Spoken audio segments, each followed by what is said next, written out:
ஒவ்வொரு வருஷமும் புது வருஷம் அப்போ ஒரு ரெசல்யூஷன் எடுப்போம். ஒரு நல்ல பழக்க வழக்கங்கள் கொண்டு வரணும், இந்த பேட் ஹேபிட்ஸை விட்டுடணும், கோபப்படக்கூடாது, அடுத்தவங்க விஷயத்தில் தலையிடக்கூடாது, நம்ம வேலை என்னவோ அதை வண்டி பார்க்கணும், முடிஞ்ச வரைக்கும் அடுத்தவங்களுக்கு புத்தி சொல்லாமல் போகணும் அப்படின்லாம் ஒவ்வொரு வருஷமும் நம்ம ஒரு முடிவு எடுப்போம்.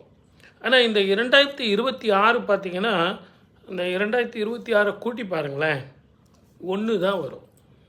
அதே மாதிரி 1ஆம் தேதி 1ஆம் மாதம் 1வது வருஷம் அப்படின்னு வரும். எல்லாமே அந்த சூரியனது அம்சமாக 1ஆம் எண் ரொம்ப உச்சிதமாக இருக்கக்கூடிய காலமாக இருக்கும்.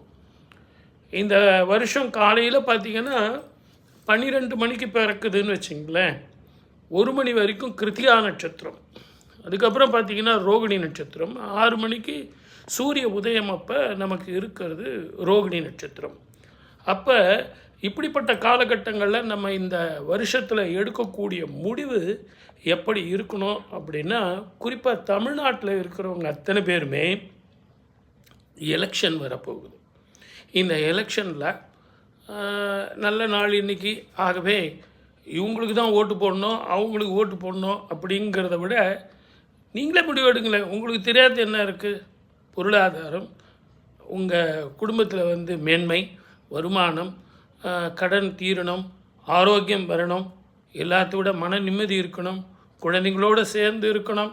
இன்றைக்கி எல்லாருக்கும் பணம், பட்டம், பதவி, சொத்து எல்லாம் இருக்குது. ஆனால் உறவுகள் யாரும் பக்கத்தில் இல்லை.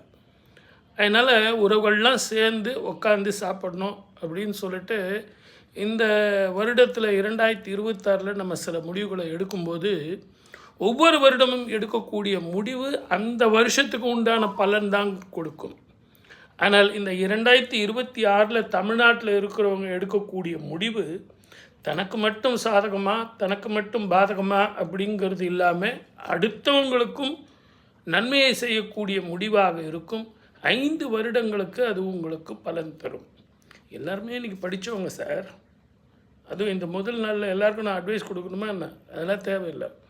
இந்த நாள் இனிமையாகவும் சந்தோஷமாகவும் இந்த நாள் மாதிரியே இந்த 365 நாளும் உங்களுக்கு இருக்கணும் அப்படின்னு உங்கள் குடும்பத்தாருக்கு என்னுடைய வாழ்த்துக்கள். நீங்கள் எல்லாம் சந்தோஷமாக இன்றைக்கி கோயிலுக்கு போயிட்டு வாங்க, சந்தோஷமாக இருங்க, ஹாப்பியாக இருங்க, உடல் ஆரோக்கியமாக இருங்க, நிறைய வருமானம் சம்பாதிச்சு சந்தோஷமாக வாழுங்க. ஓகே, வாழ்க வளமுடன். All the best.